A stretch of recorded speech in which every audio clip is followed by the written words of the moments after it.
I'm going to talk about Roux first because you can't talk about Creole foods without Roux. You can't do a good gumbo, you can't really do a good etouffee, and there's different kinds. So I'm going to start off with going from the very beginnings, and then I'm going to show you what some people will think is dangerous.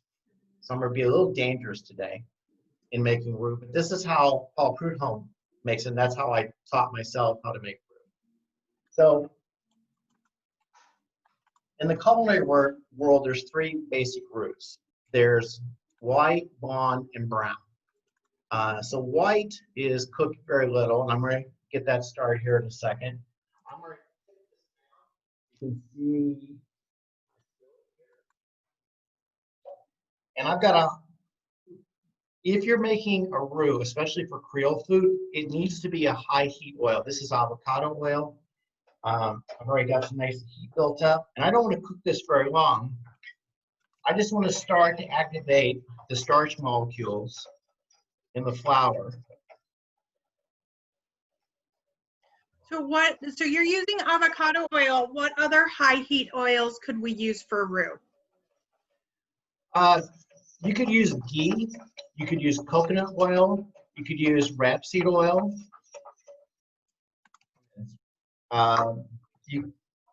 Some people will do the roux and they'll use raw butter.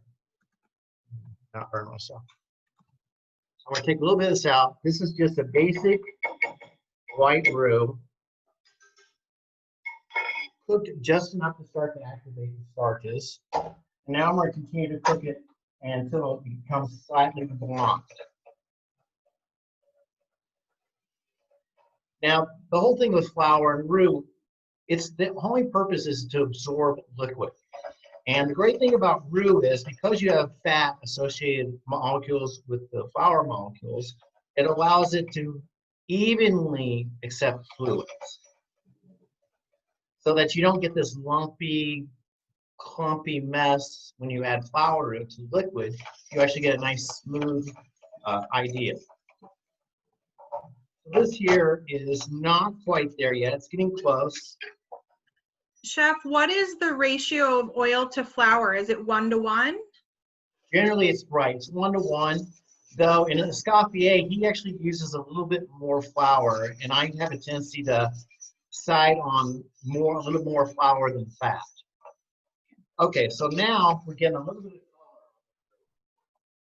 And it's become now we'll take a little bit of this out so you can see the difference in how it's changing color. Can you use other flours? You can, but here's the trick to it. It can only be a wheat-based flour to make a roux, all right?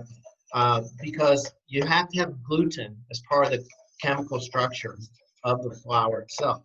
Now, I've done it with whole wheat flour, but once you have the bran and the sperm attached to it, they have fat content in themselves, and they will have a tendency they will get darker faster. You have to be really careful with them. So now I'm starting to turn this really dark. This here is at the golden state of color. And really, for what it's worth, I need a little bit more fat in my pan. So I'm going to give it just a hint more.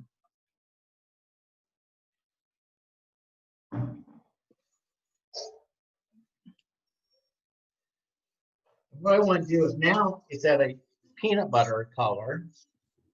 I'm gonna keep going.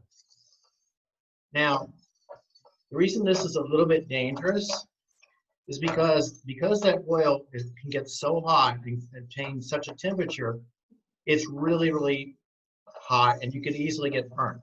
So now I've gone to really dark brown here. I'm gonna let it go just a little bit farther. Because for me, a good gumbo, you got to have a nice, dark, rich roux. And this one here, my goal is to get it to about a mahogany shade. And I'm really right there, right now. Can you see that clearly?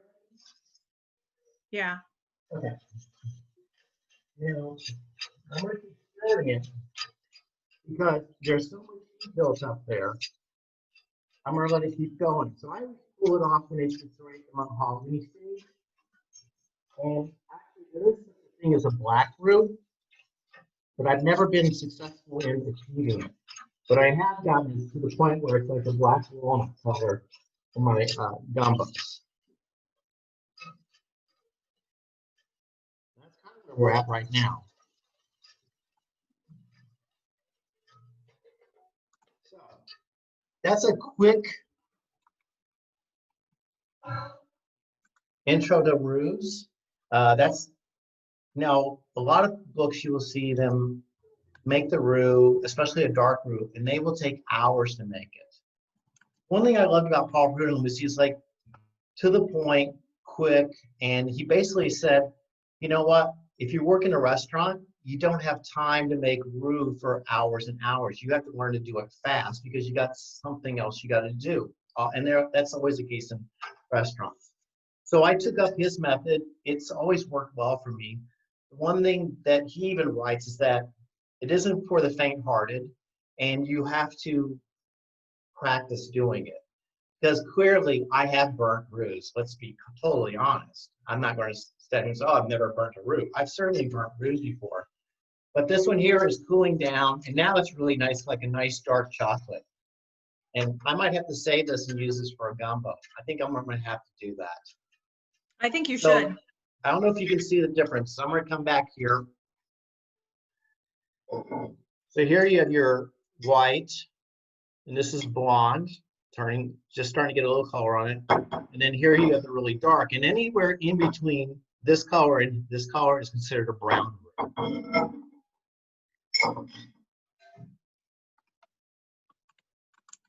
Any questions? No, I think you've answered most of the ones that they've had so far. Anyone have anything else on roux? No, I think we're ready for shrimp. Okay, all right. Everyone ready for shrimp? Yeah. My recipe, if you go into Paul Prudhomme's book, you can see there's definitely some relation. It's adapted from his original recipe. And I played around with this recipe for, well, at least 35 years. So I've played around with it a lot. And this is what I've come up with my version of it, though certainly if you look in the book, you look at my recipe, you can see some similarities. And I think any good recipe, any good chef, very few of us come up with our own exact perfect thing. We look at someone else's work and we try to make it better. And that's pretty much what I've done throughout his book. I'll pick a recipe and I'll say, all right, how do I really want to do this? And then I find some nice median and then I work with it. Just I think what you're supposed to do, you experiment and you try to make something good a little bit better. So the way Paul Prudhomme does it, and I took it a step further, he does it almost like a beurre blanc. Does everybody know what a beurre blanc is? So a beurre blanc, it isn't considered a grand sauce or a mother sauce, but it's certainly used a lot. And it's a butter-based sauce.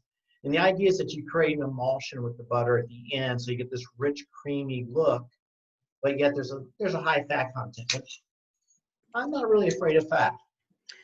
Saying that. So sorry, chef. We got one roux question. So okay. Your roux at the end, you're like more burgundy roux. Yes. Someone said it looked a little bit more liquid at the end. Did you add liquid, or does it liquefy, or is it more like clumpy? I added a little bit of oil because in the between where it was at the peanut butter looking stage, it got really kind of tight, and I wanted it to be a little bit looser, so I added a little bit more oil. But also, the more you cook a roux, the more you break down the molecular structure of the flour itself. So that is part of it. The one thing about roux is the less you cook it, the more thickening power it has. The more you cook it, actually, the less you have. Okay. Right, young man? He's funny. He's like, yeah, that's just like that. So that's kind of it. So actually, if you make big batches of gumbo and calls for a certain amount of roux, but you're going to go with a really deep, dark roux, I usually make extra. Because you can always add a little more stock to it if you need to.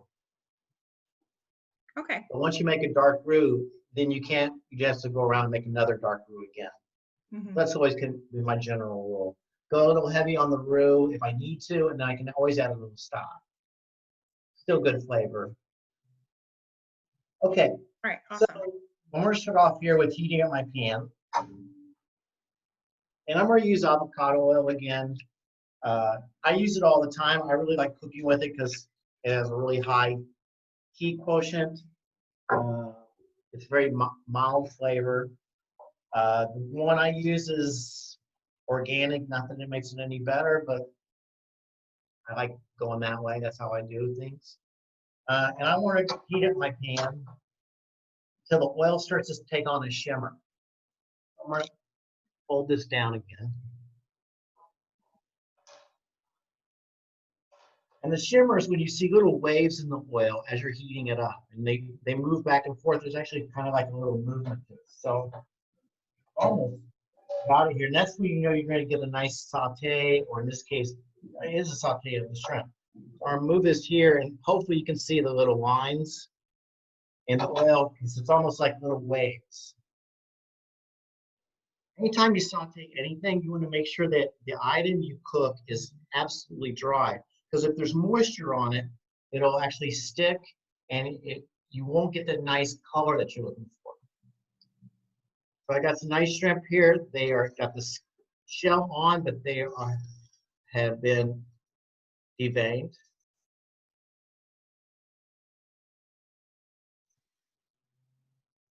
I'm gonna probably do this. Now I got enough shrimp. I might have to do this in 2 rounds, maybe. Both. You also want to make sure you have a little bit of space between the shrimp or anything you saute, because it needs room to breathe. It needs to have space for the water releases to evaporate. Yeah, I'll do that. I'll do it. So I'm just going to do a quick hit on here. I'm going to flip them over. I'm going to add a little bit of my spice and toss it in, just enough to get it cooked. And then I'm going to take them out and do the second round after that. And what I'm looking for is right around the bottom of the shells to start brightening.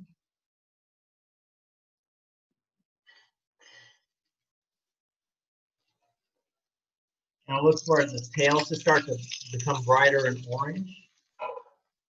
As I get a little bit of color, I'm going to flip them over. To hit them, almost there.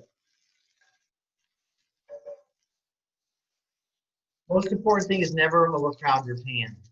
If everything's crowded in the pan, when it releases its natural water base, the water has nowhere to go except around the item you're cooking. So then it ends up, instead of sauteing, you end up steaming. Chef, do you season the shrimp ahead of time or at this process during this stage? Not at this case, and but I'm going to show you why here in a second. If I was doing just one batch, right now I would be adding my seasoning mixture, which is on the recipe I sent you. Mm-hmm. What I'm going to do is I'm going to get both rounds a nice color on them. I'm going to take them out, and then at the end, when the second round is almost done, I'm going to add another shrimp back in, add the seasoning, and cook that right into it, toasting the spices onto the shrimp itself.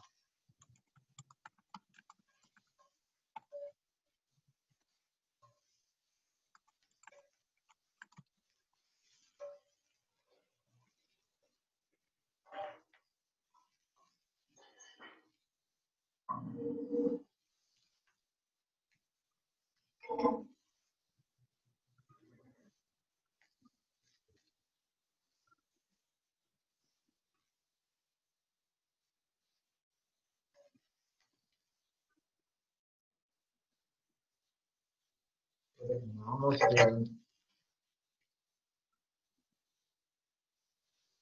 The toasting of the spices, both on the shrimp and you'll see on my next step after that, is really important because it'll bring out intensify the flavor of the spices, and it'll give to me, a fuller taste to the shrimp itself. I'm gonna pull these out and get a little color on them now, which is what I want. Okay, so one person was saying it seems like unshelled shrimp are easier to eat. And what's the benefit of leaving them in the shells? Because wouldn't the spices get into the shrimp more without the shell? Well, one thing about the shell is it helps seal in the flavor of the shrimp. Really, in theory, the traditional way of doing this is with the shrimp with the head on. And you will see this if you go down to New Orleans. I've had it both ways. I like leaving the shell on because I think the shell adds flavor. It's also like kind of the experience of peeling them and everything too. Well, this type of item is supposed to be eaten with your hands. Yeah. I know that people like to use fork, but realistically, I've never ever eaten them with a fork. I've always peeled them. I have bread and rice to go with it, so it ends up becoming, to me, it's almost like a celebration. Mm-hmm. And then, what was the name of the cookbook again? The Paul Prudhomme cookbook? Paul Prudhomme's Louisiana Kitchen. It was published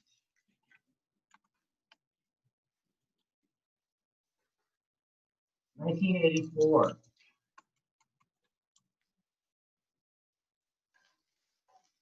Oh, that looks good. Okay. So now I'm getting color on the second round. Really what I want.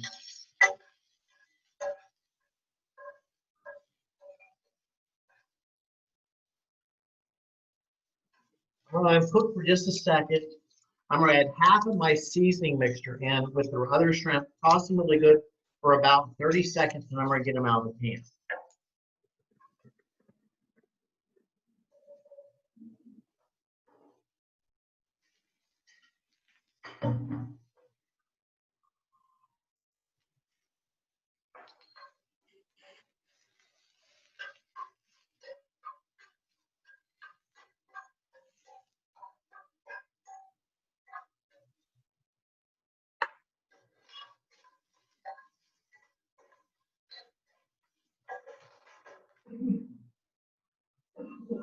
Yum.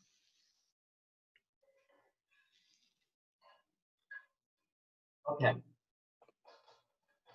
So I'm going to add a touch of oil to my pan.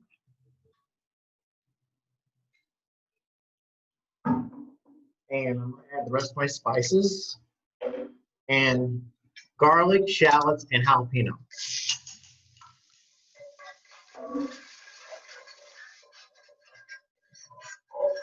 And that takes about 30 seconds cooking. That's all you need. Remember, deglaze with some beer. Nice. This is actually a nice IPA.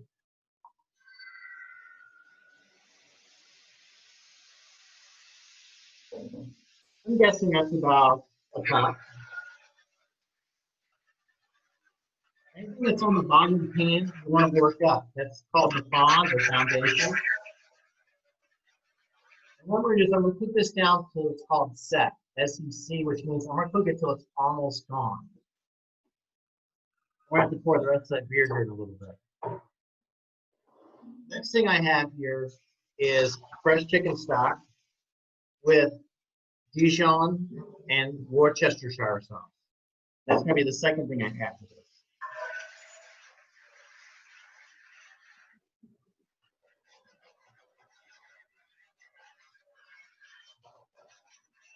Now you almost need a mask when you do this because you got all these spices flying up at you.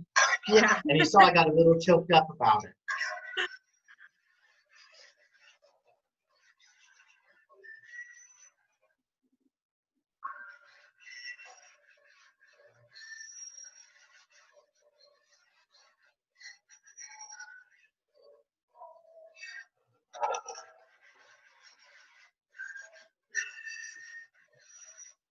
Now, as you can see, almost all the beer is gone, which is exactly what I want. Mm-hmm. I'm going to add the chicken stock with the mustard and the Worcestershire sauce.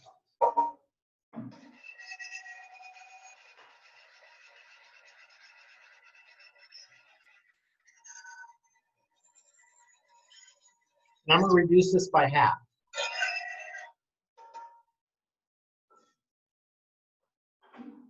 Now the Worcestershire sauce does two things. One, it adds, the mustard does two things. It adds flavor, but it also, when I set it up and I create this emulsion with the butter at the end, it's going to help hold it and make it, keep it creamier longer. That's why I add the mustard to it.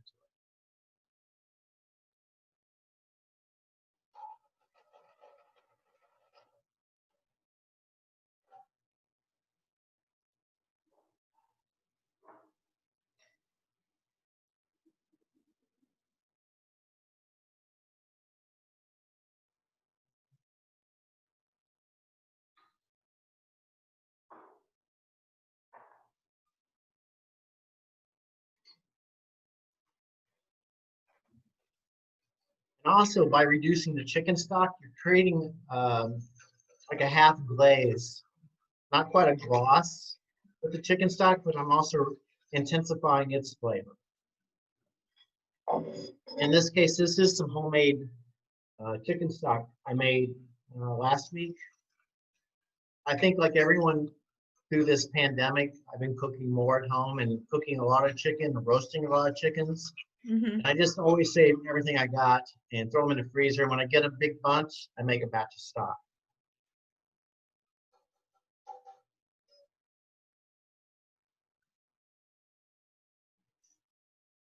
Let this reduce a little bit more.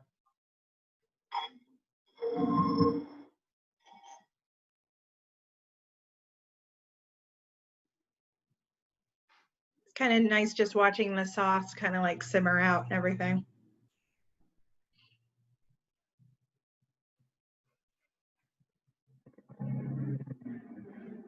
Now, the nice thing about this seasoning mixture that's in the recipe I gave you is you can use it for other things. For example, I barbecued pork steaks for Memorial Day. And I took that same seasoning mixture, same ratios, everything. I added some onion powder and garlic powder, mixed that in. And I used it as a rub for my pork steaks before I barbecue. Works perfect. So you have some options there with it. You can use it for more than one thing. This is almost there. What you want to look for is you can almost see the sauce starting to develop a little bit of a body and character there, a little bit of thickness to it because of the reduction. It's really, really close. So now I'm going to do what they call, I'm going to start mounting it with the butter. I'm going to turn down the heat because if you add it too hot, it'll end up just melting. And the idea here is you want a nice creamy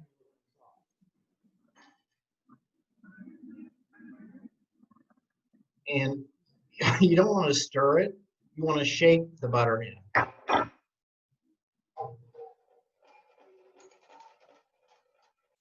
And that's like with any good beurre blanc. Any good beurre blanc that's a butter-based sauce you make, you do the same thing. You can add the butter all at once. I'm going to add it in like 3 different additions. So, Chef, someone What's asked. really hilarious? What? Chef, someone asked, why shaken and not stirred? Because it's not a martini. Oh, I just had to do that. Okay. Here's why. When you stir it, the fat has a tendency to go in and like swirls. If you shake it back and forth, it ends up becoming part of the sauce itself. And you don't have that fat looking on top. You end up with the cream becoming part of it. And it also has to be on really low heat. You know what's really funny is everyone in my house, my wife is working next door in her home office, and my son's probably playing Fortnite in his room. Everyone is coughing because there's all these spices that are flowing up in the air. Yeah.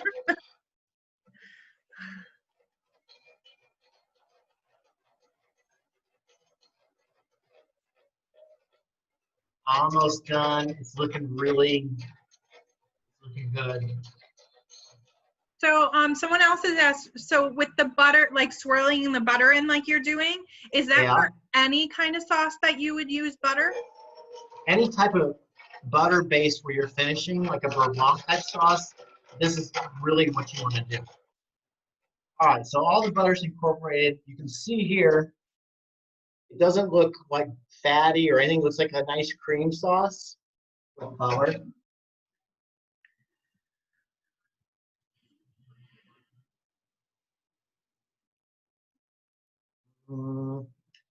Just a little bit of salt and pepper. That's it. Now I'm going to add the shrimp back into it to toss it really well. And any of the juices that's in with that, you don't want to waste any of those juices. That's all good flavor. Yeah. So I'm gonna give them all a nice toss. So they get now they get a little bit of the sauce on them. And now it's time to serve. Yum. And what do you like to serve it with, Chef? To show you. I'm gonna cook a minute in the sauce on low. Bring them back up to heat. So I like two things.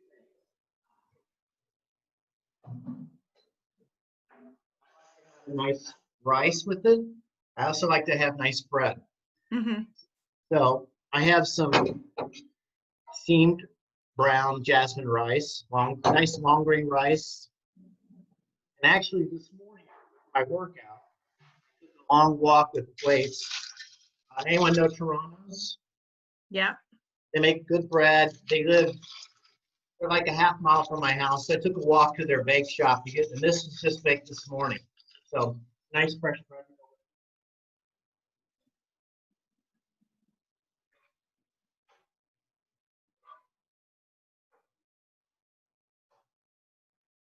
Just a minute, they'll be ready to plate up. So, and then usually I finish with green onions, but I have these really beautiful chives growing outside with the flowers, and I love the taste of the flowers, so I'm adding that to give it extra color and extra flavor. Nice.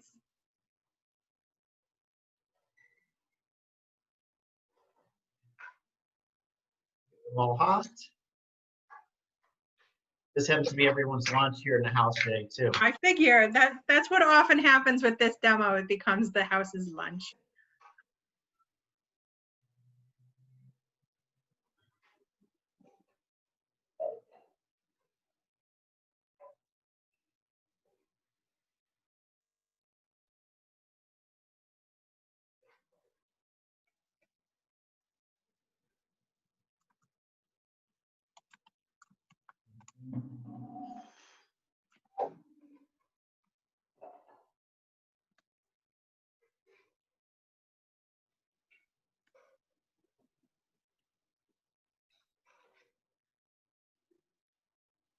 And everyone here should get a nice lunch after it's being fumigated with spices all morning.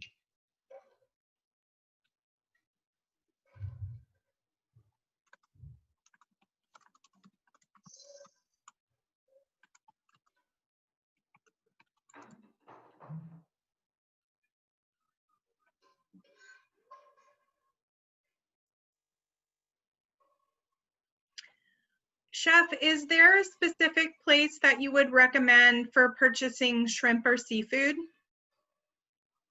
Well, that's a tough one. I will tell you honestly, these came from Whole Foods. They had a sale on like 2-pound bags of shrimp. Mm-hmm. Out of it. Okay.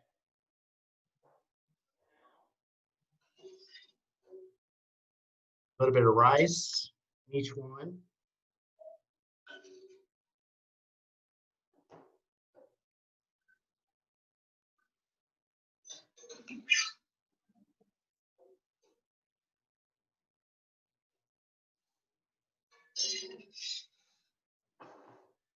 And then some of my greenery.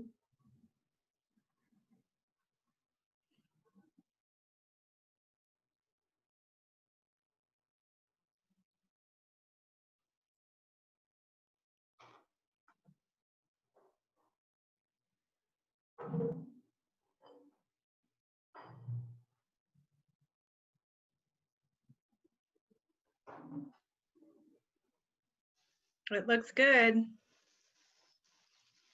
I wish I was there for lunch today.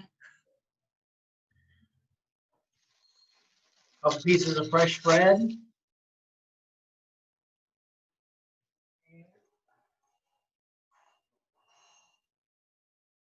you're all set. Love it. Thank you so much. Does anyone have any additional questions? We have people threatening to come over to eat, so. Well, let me go get some more shrimp, and then I'll see what I can do. All right. Okay. I think we are good. This was awesome, Chef. Thank you so much. You're welcome. I think a lot of people are adding shrimp to their shopping list for the next time right now if they don't already have some in their freezer. Someone's like, oh, I guess I'll go make myself a PB&J right now. But sometimes that's a good fix. Yeah. This was awesome. Thank you so much. Anything else you would like to add before we finish? No, I hope you enjoyed it. If anybody else have any questions, if you send questions to Christine, Yeah. she'll pass them to me, and I'm more than happy to answer them. Yeah. Oh, what was the size of the shrimp? Those were like 21, 25s. Okay, 21, 25. A nice size shrimp. Mm-hmm. And yep, and the peel and eat is great for this dish too. It's kind of like a whole ritual then when you finish up. I do find for this dish, the bigger the shrimp, the better it is. Mm-hmm. I don't mind getting a bigger one. Okay, because someone was just asking if there's any particular reason to use different size shrimp. So, but you said bigger is better on this. Bigger the better. Okay. I've even done it with prawns before, but then it's only, people only get like 3. Yeah, because I have a barbecue shrimp recipe that I've done before, and we've done it with large prawns before when we were making like a little surf and turf, so like a petite fillet and like 2 or 3 prawns, so made really small batch, and it was perfect. So yeah. Prawns and shrimp, the difference is the amount of shrimp you get per pound. Like 21, 25 ends up being, you get somewhere 21, 25 per pound. Prawns are usually between 7 to 10. I've seen, that's kind of it. I mean, I've seen someone say 7 to 12 before, but really prawns should be huge. Mini lobster like. And do prawns and shrimp have a same or a similar flavor? Very similar flavor. Though I find that the smaller the shrimp, to me, they don't taste as, I just don't like small shrimp. I don't like, they're too much work. I think it's because of me. I don't like the work. I just want to go get at it, which I'm thinking about right now. Yeah, one big shrimp. Exactly. All right. Well, thank you so much, Chef Ron. Always a pleasure. Excited for you and I to talk about what other things we could do in the future as well.